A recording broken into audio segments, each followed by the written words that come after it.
ஆட்சி எப்படி இருக்கு? ஆமா, ரொம்ப சூப்பரா பண்ண நல்லாவே பண்றாரு. நல்லாவே பண்றாரு. நல்லா பண்றாரு. ஆ. முக்கியமான வந்து அந்த மது ஒழிப்பு. ஆ. ஓகே. அது நம்ம மனசை கவர்ந்துருச்சு. ரொம்ப இம்பார்ட்டன்ட். ஓகே. ம், ம். ரெண்டாவது வந்து அது அம்மா ஹோட்டல்ல உடனே ரீக்ரியேட் பண்றாரு. அதாவது அடுத்தவங்க பண்ண திட்டத்தெல்லாம் கணக்கு பார்க்க மாட்டாரு. மக்களுக்கு என்ன தேவையோ செய்யறாருன்னு நினைக்கிறீங்களா? ஓகே. திமுக ஆட்சி என்ன சொல்றாங்க? நாங்க ஏற்கனவே வந்து மது கடைகளை மூடிட்டு தான் இருந்தோம். விஜய் வந்து நாங்க பண்ணதான் பண்றாருன்றாங்க. அதை ஏத்துக்க முடியுமா? 700 கடை எப்படி மூடணும்னு கேக்குறீங்க? சோ இதுலயே தெரியுது. ஓகே. ஸ்டாலின் அவர்கள் வந்து நம்மளோட முன்னாள் முதல்வர், மறக்கவே முடியாது. அவருடைய தோல்விக்கு என்ன காரணம்? அவரே தேடிக்கிட்டு இருக்காங்க. அவங்களே நிறைய பேர் ஆய்வெல்லாம் நடத்துறாங்க. நீங்க ஒரு சிட்டிசனா என்ன நினைக்கிறீங்க? ஸ்டாலின் அவர்கள் ஏன் தோற்றார்? தோத்தனா அவங்க தொழில் மட்டும் தவிர எதுவும் கடை பார்த்ததில்ல. ரெண்டாவது வந்து சொன்ன கஞ்சா போதை, மது. ரெண்டாவது வந்து பெண்கள் பாதுகாப்பு கிடையாது. சோ பிரேமலதா விஜயகாந்த் சொன்னதான் நீங்களும் சொல்றீங்க.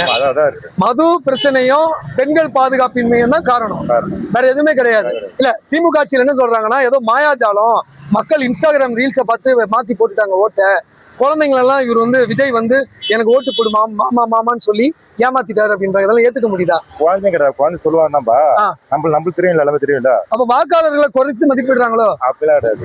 நமக்கு எல்லாம் தெரியுமா? நம்ம நீ பத்தி நான் படிச்சிருக்கேன், நமக்கு எல்லாம் தெரியும். குழந்தைங்க சொன்னா நம்ம என்னத்தை கேட்டுருக்கோம்? நம்மளுக்கு அறிவு இல்லையானா? ஓகே, அறிவு தான் பண்றீங்க. ஆமா. சோ ஓட்டு போடுறவங்களுக்கு அறிவு இருக்கு, குழந்தைங்க சொல்றதை கேட்டுதான் எல்லாரும் ஓட்டு போட்டாங்கன்றது ஏத்துக்க முடியாது. ஓகே. விஜய் அவர்கள்ட்ட என்ன எதிர்பார்க்கறீங்க இந்த 5 வருடம் நேர்ல பார்த்து? 5 வருடத்துக்கு போகும்போது சொல்லுது என்ன சொல்லுதுன்னா, எல்லாம் கரெக்டா இருக்கணும், எதுவும் மிஸ் கூடாது. அவங்க தொகுதியிலே வந்து பிரச்சனை கூடாது, எதுவுமே கூடாது. டிவி கட்சிக்கிறான் இல்லையா, அவங்க தொகுதியில வந்து எதுவும் பிரச்சனை கூடாது. இப்ப நிறைய தவறுகள் நடக்குது அங்க. சோ அவங்க ஆளுங்க சின்ன தவறுகள் செஞ்சிடக்கூடாது. டிஎம் வந்து எப்ப எதிர்பாராங்க, யார் தப்ப எப்ப டிஎம்கே பாத்துக்கிட்டே இருக்கு, பூத கண்ணாடி போட்டு எப்ப தாவக தப்பு பண்ணலாம் போட்டுடலாம். சரி, ஓகே. அதுக்கு இடம் கொடுக்க கூடாதுன்றீங்க.